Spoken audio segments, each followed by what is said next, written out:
Genesis 11. The Tower of Babel. Now the whole earth had one language and one speech. And it came to pass, as they journeyed from the east, that they found a plain in the land of Shinar, and they dwelt there. Then they said to one another, Come, let us make bricks and bake them thoroughly. They had brick for stone, and they had asphalt for mortar. And they said, Come, let us build ourselves a city, and a tower whose top is in the heavens. Let us make a name for ourselves, lest we be scattered abroad over the face of the whole earth. But the Lord came down to see the city and the tower which the sons of men had built. And the Lord said, Indeed, the people are one, and they all have one language, and this is what they begin to do. Now nothing that they propose to do will be withheld from them. Come, let us go down and there confuse their language, that they may not understand one another's speech. So the Lord scattered them abroad from there over the face of all the earth, and they ceased building the city. Therefore its name is called Babel, because there the Lord confused the language of all the earth, and from there the Lord scattered them abroad over the face of all the earth. Shem's descendants. This is the genealogy of Shem. Shem was 100 years old, and begot Arphaxad 2 years after the flood. After he begot Arphaxad, Shem lived 500 years, and begot sons and daughters. Arphaxad lived 35 years, and begot Salah. After he begot Salah, Arphaxad lived 403 years, and begot sons and daughters. Salah lived 30 years, and begot Eber. After he begot Eber, Salah lived 403 years, and begot sons and daughters. Eber lived 34 years, and begot Peleg.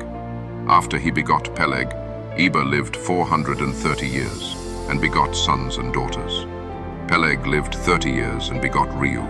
After he begot Reu, Peleg lived 209 years, and begot sons and daughters. Reu lived 32 years, and begot Serug.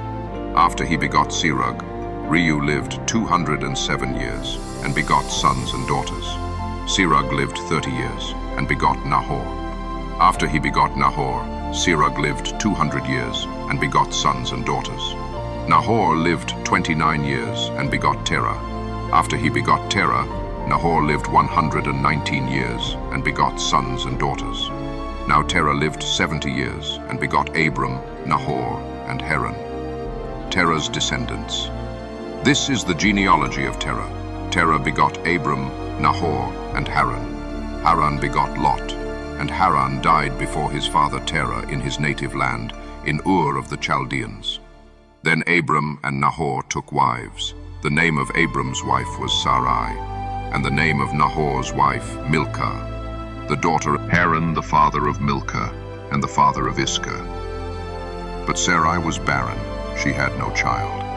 And Terah took his son Abram, and his grandson Lot, the son of Haran, and his daughter-in-law Sarai, his son Abram's wife.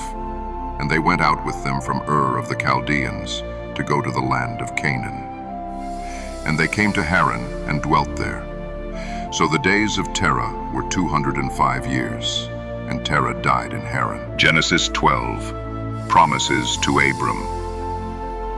Now the Lord had said to Abram, Get out of your country, from your family and from your father's house, to a land that I will show you. I will make you a great nation. I will bless you and make your name great, and you shall be a blessing. I will bless those who bless you, and I will curse him who curses you. And in you all the families of the earth shall be blessed. So Abram departed as the Lord had spoken to him, and Lot went with him. And Abram was 75 years old when he departed from Haran.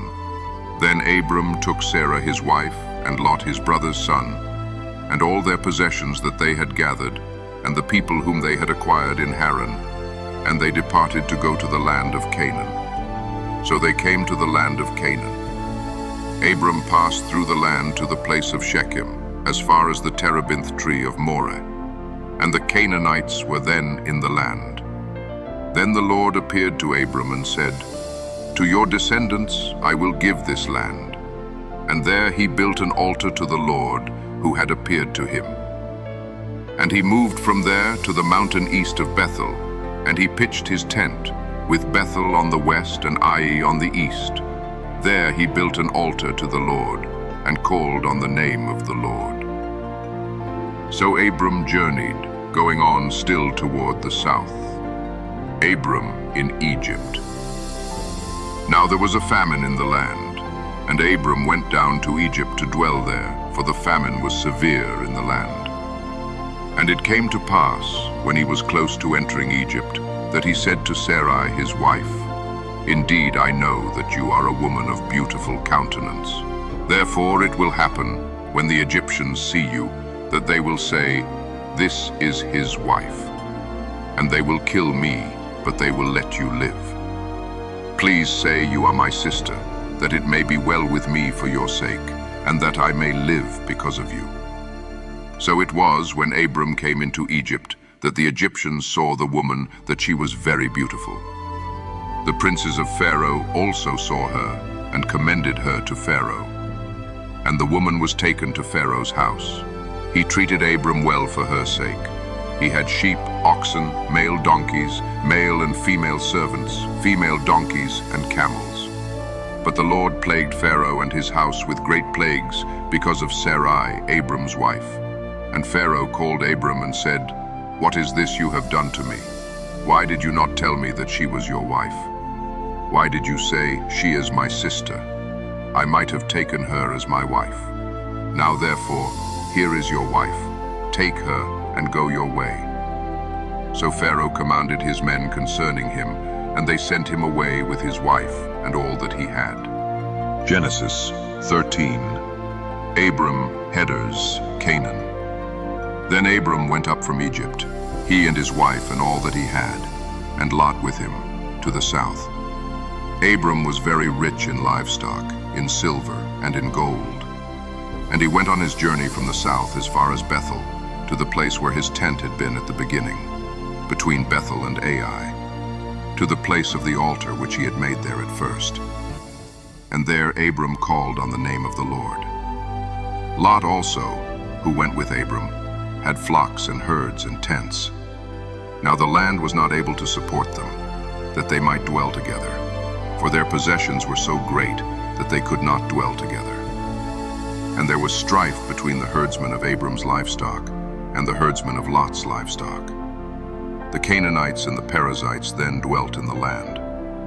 So Abram said to Lot, "Please, let there be no strife between you and me, and between my herdsmen and your herdsmen, for we are brethren.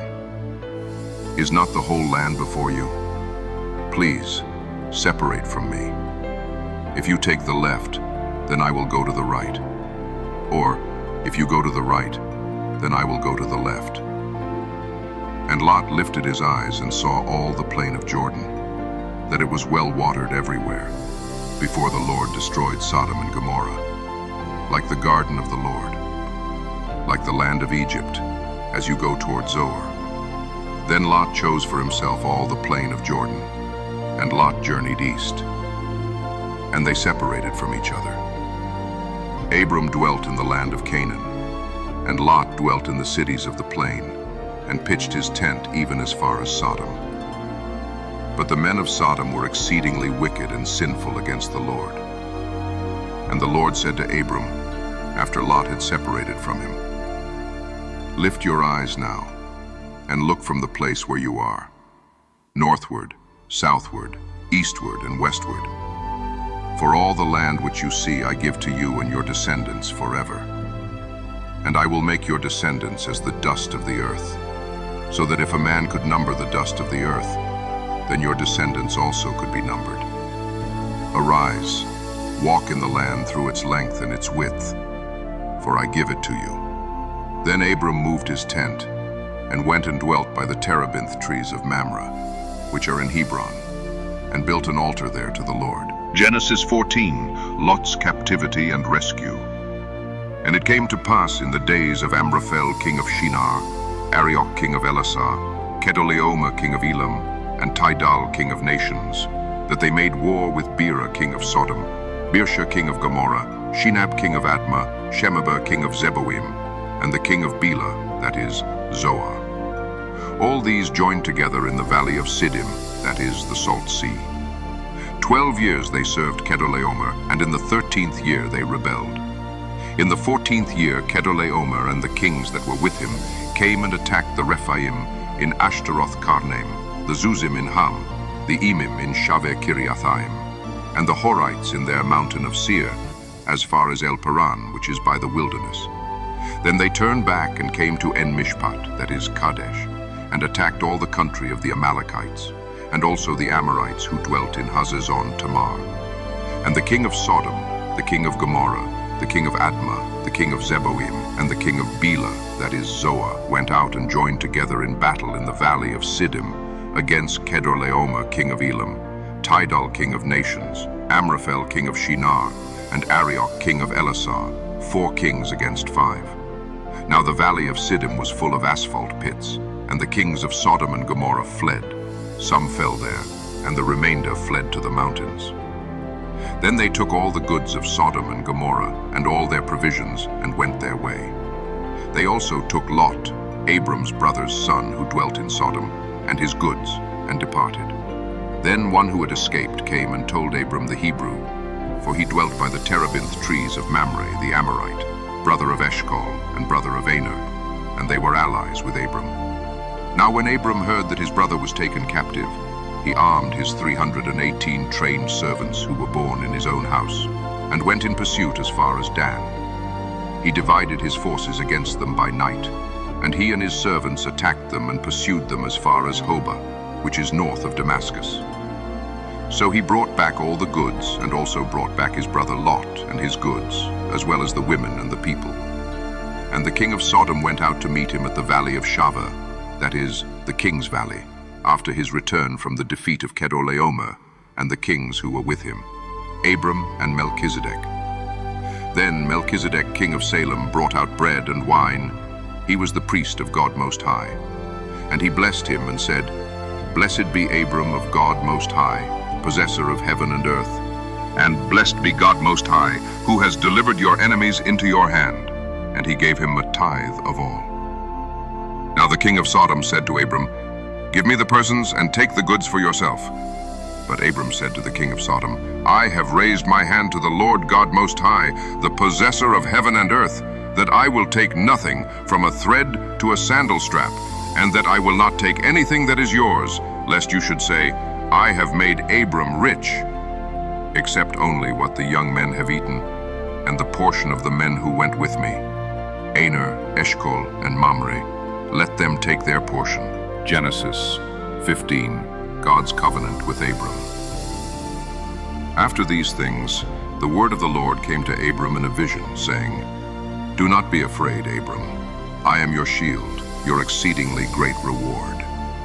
But Abram said, Lord God, what will you give me, seeing I go childless, and the heir of my house is Eliezer of Damascus?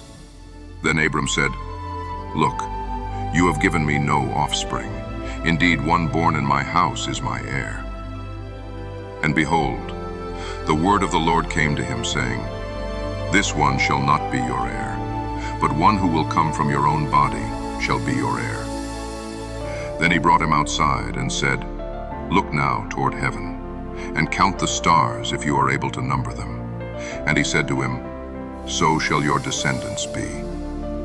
And he believed in the Lord, and he accounted it to him for righteousness. Then he said to him, I am the Lord, who brought you out of Ur of the Chaldeans, to give you this land to inherit it. And he said, Lord God, how shall I know that I will inherit it? So he said to him, Bring me a 3-year-old heifer, a 3-year-old female goat, a 3-year-old ram, a turtle dove, and a young pigeon. Then he brought all these to him, and cut them in 2 down the middle, and placed each piece opposite the other. But he did not cut the birds in 2. And when the vultures came down on the carcasses, Abram drove them away. Now when the sun was going down, a deep sleep fell upon Abram, and behold, horror and great darkness fell upon him. Then he said to Abram, Know certainly that your descendants will be strangers in a land that is not theirs, and will serve them. and they will afflict them 400 years. And also the nation whom they serve I will judge. Afterward they shall come out with great possessions. Now as for you, you shall go to your fathers in peace. You shall be buried at a good old age. But in the 4th generation they shall return here, for the iniquity of the Amorites is not yet complete. And it came to pass, when the sun went down and it was dark, that behold, there appeared a smoking oven and a burning torch that passed between those pieces. On the same day, the Lord made a covenant with Abram, saying, To your descendants I have given this land, from the river of Egypt to the great river, the river Euphrates. The Kenites, the Kenizzites, the Cadmonites, the Hittites, the Perizzites, the Rephaim, the Amorites, the Canaanites, the Girgashites, and the Jebusites.